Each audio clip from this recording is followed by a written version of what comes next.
The following video is based on the personal opinions of the members of Animation Bliss. If you do not agree with the list, or if there is content from the video that you believe is missing, then please feel free to voice your own opinions in the comments below. Hey everyone, this is Rabbitearsblog Animation Bliss, and welcome to another Animated Tops series. So today's Animated Tops I'll be doing today is the my top 10 animated Christmas specials. And before I get into this list, I would like to remind everyone that new videos will be posted up every Sunday. It can be Sunday morning, Sunday night, or Sunday evening, depending on when I can get the videos posted up. And if you happen to see any videos posted up during the week, that must mean that there was a bit of anime news released during the week that we wanted to cover, and those would be considered special videos. And every Monday we have the top 15 animated facts series, where we go over 15 facts about an anime series that was suggested by the viewer, and those will be posted up every Monday. So now let's get into this list. My top 10 animated Christmas specials. I did a similar list on my main channel called my top 12 animated Christmas specials, but this one's more like my top 10 animated Christmas specials. I think the other list I did on my main channel had a lot of animated Christmas specials too, but there was one live action Christmas special. So this one's going to be focused on the animated Christmas specials, and it's just going to be from the top 10 because the last one was top 12. Okay, so let's start off with number 10, which is Santa Bear's High Flying Adventure. So in this one, it basically starts off with Santa Bear being sent a task, being sent on a task by Santa Claus to like give out presents in the South Pole. And there's this other bear named Bully Bear who looks exactly like Santa Bear, who's trying to ruin Christmas. And I've always loved this special because it's so unique. Like, you barely see a lot of people really mention this special, which is a shame because I think this is a really good Christmas special. But I love how unique the story is. Like, you have a bear who's trying to save Christmas by delivering all these toys, and he's Santa Claus' assistant. So I thought that was a really interesting idea. And then the fact that he has a doppelganger in Bully Bear who makes it hard for him to try to get the presents delivered on time because everybody mistakes Santa Bear for Bully Bear. I thought that was really interesting, and I thought this was a really cute Christmas special, and one that I think was heavily underrated over these years. But I definitely really enjoyed this Christmas special. So that was Santa Bear's High Flying Adventure, and that was number 10. Moving on to number 9, and it's Jack Frost. So in this special, it's about Jack Frost, who wants to become human because he falls in love with this girl, this human girl on Earth, and the only way he can end up with her forever is if he gets his own castle, gets his own gold, and tries to marry her before the end of the day is up. But what complicates his mission in doing this is that he has to deal with the country's tyrant Kubla Kraus. So that's what's preventing him from accomplishing his goals. But then he's got to save January Junction from Kubla Kraus before Kubla Kraus destroys the town.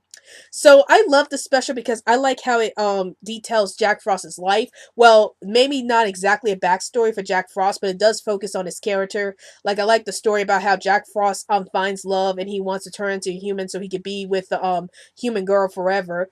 But I also like the storyline about Kubla Kraus trying to take over January Junction, and how Jack Frost tries to use his powers to protect the people of January Junction. And I think this is a really unique take on Jack Frost's character, especially in the folklore of Jack Frost himself. And I think this special did a really good job of developing Jack's character throughout this special. So that was Jack Frost, and that was number 9. Moving on to number 8, and that's The Year Without a Santa Claus. So what happens in the special is that Santa Claus decides to take a year off from Christmas, and it turns out that his 2 helper elves end up going down to Earth to try to get a green Christmas or something like that. I believe that's what happens in the special. And they meet up with the Heat Miser and his brother, who's who deals with the cold.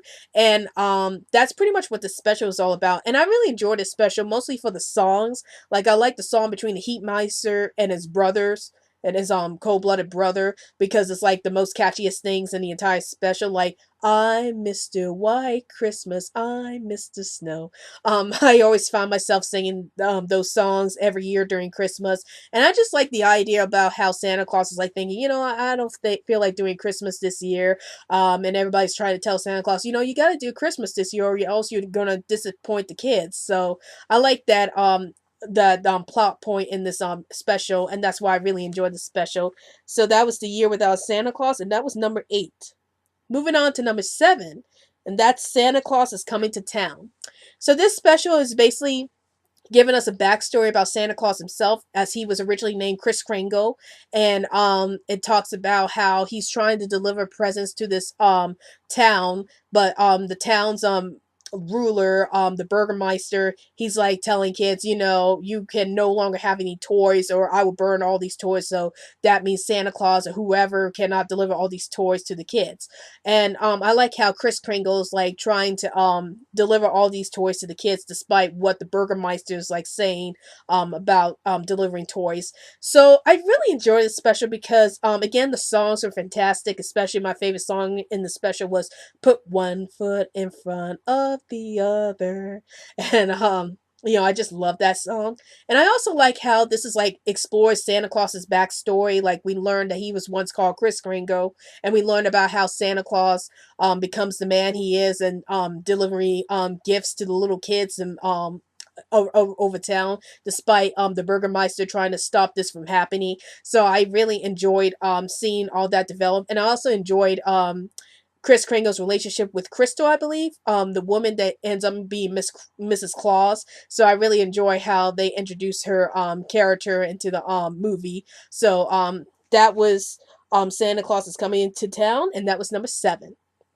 So moving on to number 6, and it's The Snowman. So The Snowman is this British animated special that's about a young boy who builds a snowman one Christmas Eve, and the snowman ends up coming to life, and the boy and the snowman have all these adventures together, and then the snowman ends up taking the little boy all the way to the North Pole to meet Santa Claus.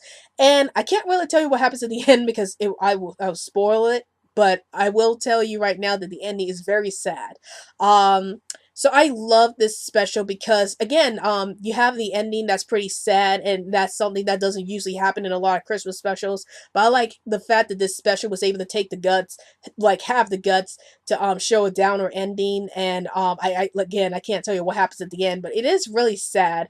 But despite the downer ending, I do love the adventures that the boy and the snowman goes on, and I love the close relationship that the boy develops with the snowman throughout the special. So I just love the beautiful animation throughout this special, and I like the fact that the special there's no dialogue in this special. Like, the only way you know what the characters are doing is through the animation itself, and the animation is so beautiful that you already know what the characters are doing with even without the dialogue. So this is like one of those rare Christmas specials where the characters don't really talk, and I just love that. So that was The Snowman. That's number 6. Moving on to number 5, and that's a Garfield Christmas special, or a Garfield Christmas, whichever one you prefer. And what happens in the special is that Garfield, John and Odie end up visiting John's family, and Garfield tries to discover what the true meaning of Christmas is all about when he spends more time with John's family. And that's pretty much what the special is all about. And I really enjoyed this special because it deals with the importance of family. Like, I love how John is so close to his family, and I love how Garfield's like slowly trying to understand what the true meaning of Christmas is all about. And instead of thinking, Christmas is all but just about toys and getting gifts and stuff like that. So I like how Garfield starts learning about the true meaning of Christmas throughout the special, and I just love the focus on family in this special because I love watching shows that deal with families, and this is like one of the best Christmas specials I've seen that dealt with family issues, all rolled up into one special. So that was a Garfield Christmas, and that was number 5. Moving on to number 4, and that's Frosty the Snowman. So this special is basically telling us the backstory about Frosty the Snowman himself and how he becomes friends with a little girl named Karen, and they try to go to the North Pole because Frosty can't stay where Karen lives because the sun is about to come up and he will melt if he doesn't reach the North Pole in time. So I like how like Frosty and Karen go on this journey together to try to reach the North Pole, but then there's this evil magician who's after them, is trying to get Frosty's hat because it turns out that Frosty's hat is what made Frosty alive in the first place, and the magician's trying to get his hat back. So I really enjoyed the special because I love the relationship shared between Frosty and Karen. I love how Frosty's willing to go to great lengths to make sure Karen is doing okay. And I just love how heartwarming this little special is and how fun it is. Like, I will admit, the villain, the magician, is like a fun villain to look at because he's so hammy. But yeah, he could be pretty threatening when the situation calls for it. But I really enjoyed this special, and that was Frosty the Snowman, and that was number 4. So moving on to number 3, and we have A Charlie Brown Christmas. So in this special, Charlie Brown is trying to figure out what the real meaning of Christmas is all about, and he ends up trying to become a director of the play, but of course nobody's really listening to him. And then he tries to go out and get a Christmas tree for everybody, but everybody ends up laughing at him because he gets the smallest Christmas tree. Now you see all those Charlie Brown Christmas trees everywhere in the stores, and I would tell you more about what happens in the special, but I don't want to spoil it for anybody who hasn't seen the special yet. But it's a very heartwarming moment at the end, so definitely would recommend this special. But overall, I love this special because I like how it can be cynical at times. Like, you see how Charlie Brown's being treated throughout this special because the other kids keep making fun of him.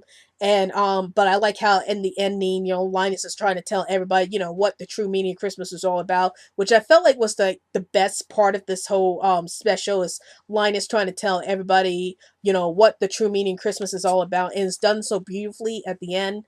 And I also love Charlie Brown's little Christmas tree, even though it looks scraggly. It's like it has that message about it doesn't matter how beautiful the tree looks or whatever. If you put a lot of your heart in it, that's all that matters. So I like how Charlie Brown's Christmas tree looks, and that's special. But I would definitely check this out. And that was A Charlie Brown Christmas, and that was number 3. Moving on to number 2, and that's How the Grinch Stole Christmas. So I love this special, but let's talk about what this is about. So it's based off of Dr. Seuss's book, and it's about the Grinch thinking about trying to ruin Christmas for the Who's because he can't stand Christmas. So he decides to dress himself up as Santa Claus, and he decides to dress his dog up, Max, as a reindeer, and he goes off to the Who village and steals all the Who's decorations and stuff. But then towards the end of the special, the Grinch is like starting to realize, maybe Christmas is not all about presents or anything. It's just about being together with your loved ones. And so that's what I love so much about How the Grinch Stole Christmas, was that, the Grinch is like thinking, if I steal all the Who's presents, Christmas would be ruined. But then he's like, well, the Who's are still happy anyway, so I guess that Christmas is all about something else. So I like how they approach that message about how Christmas is all about just being with your loved ones during the holidays, even if you don't have any gifts. And because this is a Dr. Seuss book, of course, I love Dr. Seuss's works. So of course, this special was really I really love the special for that reason too. So I definitely really enjoy How the Grinch Stole Christmas, and that was number 2. Now, moving on to number 1, and that is Rudolph the Red-Nosed Reindeer. So this special is basically telling the backstory of Rudolph himself, about how he has a red nose and how all the other reindeers made fun of him. But then he ends up finding a friend in Hermie, who's also ostracized by his fellow elves because he wants to be a dentist instead of a regular elf. So the two of them like journey off from their mainland, and they end up meeting this guy named Yukon, who's trying to find gold and silver. And they end up on the island of Misfit Toys, and they think that they would belong there, but of course the guy tells them, no, you can't stay in the island of Misfit Toys, but you can stay here for a while. And basically the rest of the special is about Rudolph trying to deal with who he really is, and what would his nose do in the long run. So that's basically what the special is all about. And I love this special because it teaches viewers about, you should be yourself no matter what other people say about you. So with Rudolph's red nose, he starts to realize throughout the special, just because I'm different or because I have a red nose doesn't mean that I have to keep running away for the rest of my life. I gotta go back and put my nose to some good use. So I like how they approach that message in the special. And I also like the friendship between Yukon, Hermie, and Rudolph. I like how the special really portrays their relationship with each other, and it shows that they're very close with each other, and they're all misfits in their own way.